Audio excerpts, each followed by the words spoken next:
അതിഭയങ്കരമായ ദാഹത്താല് ഒരു നായ കിണറ്റിന് കരയിലെ നനഞ്ഞുകുതിർന്ന മണ്ണ് നക്കിത്തിന്നുന്നത് ഒരു വേശ്യ കാണാനിടയായി. അവൾക്ക് ആ ജീവിയോട് കരുണയും അലിവും തോന്നി. പക്ഷേ അന്നേരം ആ ജീവിക്കൊരിട്ട് തെളിനീര് കൊടുക്കാൻ അവൾക്കായില്ല. ചുറ്റും പൊള്ളുന്ന ചൂട്, തൊട്ടരകിലൊന്നും യാതൊരു ആളനക്കവുമില്ല. അവൾ പലതും ചിന്തിച്ചു.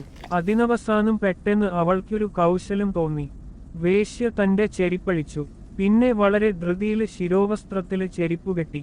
എന്നിട്ട് കിണറ്റിലേക്കിറക്കി വെള്ളം കോരിയെടുത്ത് വിശന്നു വലഞ്ഞ നായക്ക് കൊടുത്തു. നായ ആർത്തിയോടെ വെള്ളം കുടിച്ചു. അതോടെ ആ വേശ്യയുടെ സകലമാന പാപങ്ങളും അല്ലാഹു പൊറുത്തുകൊടുത്തു. ഒരാള് ജനങ്ങളോട് പറഞ്ഞു, ഞാനിന്ന് തീർച്ചയായും ദാനം ചെയ്യും. ഇതും മൊഴിഞ്ഞ് അയാള് നടന്നു. അയാള് നനച്ചതുപോലെ തന്നെ അന്നയാള് ദാനം നൽകുകയും ചെയ്തു. പക്ഷേ ഒരു കള്ളനായിരുന്നു അയാള് ദാനം നൽകിയത്. അതറിഞ്ഞ ജനം പറഞ്ഞു, അയാള് കള്ളനാണത്രേ ദാനം നൽകിയത്. ആരെങ്കിലും കള്ളന് ദാനം കൊടുക്കുമോ? അതുകൊണ്ടെന്ത് പ്രയോജനമാണുള്ളത്? അതു കേട്ടപ്പോൾ അയാള് പ്രതികരിച്ചു, അല്ലാഹുവേ, നിനക്ക് സർവസ്തുതിയും. ഞാനിന്നും ദാനം ചെയ്യും. അങ്ങനെ പിറ്റേന്നും അയാള് ദാനം കൊടുത്തു. അതും വളരെയേറെ ഒച്ചപ്പാടുകളുണ്ടാക്കി. കാരണം അന്നയാള് ദാനം നൽകിയത് ഒരു വേശ്യക്കായിരുന്നു. അതറിഞ്ഞതോടെ ജനത്തിന്റെ പരിഹാസം കൂടി. അവര് അയാൾക്ക് പിറകില് അയാളെ കളിയാക്കിക്കൊണ്ട് പറഞ്ഞു, വേശ്യക്ക് ദാനം നൽകിയവന്. ഹാ, എന്തൊരു വിചിത്രനായ ധർമ്മിഷ്ഠന്! അയാള് സഹിച്ചു, ക്ഷമിച്ചു, അല്ലാഹുവിനെ സ്തുതിച്ചു. എന്നിട്ടും അയാള് തന്റെ കർമ്മം നിർത്തിയില്ല. പിറ്റേന്നും അയാള് ദാനം ചെയ്യാനായി പുറത്തിറങ്ങി.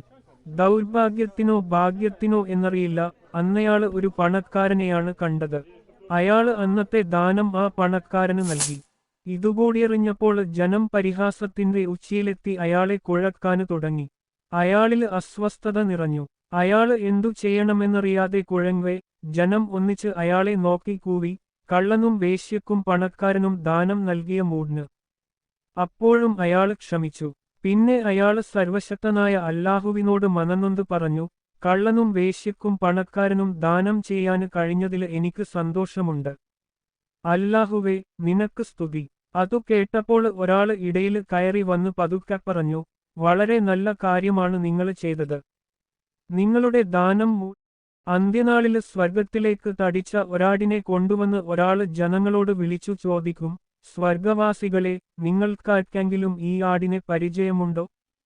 സ്വർഗവാസികൾ ആടിനെ സൂക്ഷിച്ചു നോക്കും. അവര് അതിനെ തിരിച്ചറിയും. അപ്പോൾ അവര് ഒന്നിച്ചു പറയും, ഉണ്ട്, ഞങ്ങൾക്കിതിനെ അറിയാം.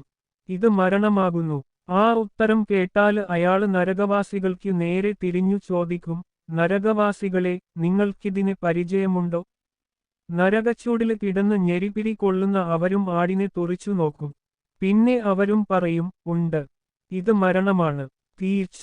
അതു കേട്ട് കഴിഞ്ഞാല് അയാള് ആ ആടിനെ അറുക്കുകയും പിന്നെ ഇങ്ങനെ വിളിച്ചുപറയുകയും ചെയ്യും, സ്വർഗവാസികളെ, നിങ്ങളുടെ ജീവിതം ഇനിമേല് ശാശ്വതമായിരിക്കും. നിങ്ങൾക്കിനി മരണമില്ല. നരകവാസികളെ, നിങ്ങളുടെ ജീവിതവും ശാശ്വതമായിരിക്കും. നിങ്ങൾക്കും ഇനി മരണമില്ല.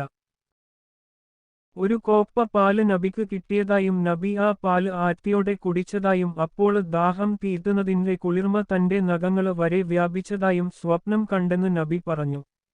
അതു കേട്ട നബി ശിഷ്യര് ചോദിച്ചു, ഈ സ്വപ്നത്തിന്റെ അർത്ഥമെന്താണ്? നബി പറഞ്ഞു, ആ പാല് വിദ്യയാണ്. ഒരാള് ഹജ്ജിന് പോകുമ്പോൾ ഒട്ടകത്തെ തെളിച്ച് നടക്കുകയായിരുന്നു. ഇത് കണ്ടപ്പോൾ നബി പറഞ്ഞു, നിങ്ങള് ഒട്ടകത്തിന്റെ പുറത്തു കയറി യാത്ര ചെയ്യൂ. അയാള് മറുപടി പറഞ്ഞു, ഇതൊരു ബലിമൃഗമാണ്. നബി വീണ്ടും പറഞ്ഞു, അതിന്റെ പുറത്തുകയറി യാത്ര ചെയ്യൂ. ഇത് ബലിമൃഗമാണ്. നബിക്കത് കേട്ടപ്പോൾ വല്ലാത്ത ദേഷ്യം തോന്നി. നബി കുറഞ്ഞൊരു ദേഷ്യത്തോടെ പറഞ്ഞു, നാശം! നിങ്ങളതിന്റെ പുറത്തുകയറി യാത്ര ചെയ്യൂ, അതാണുത്തമം.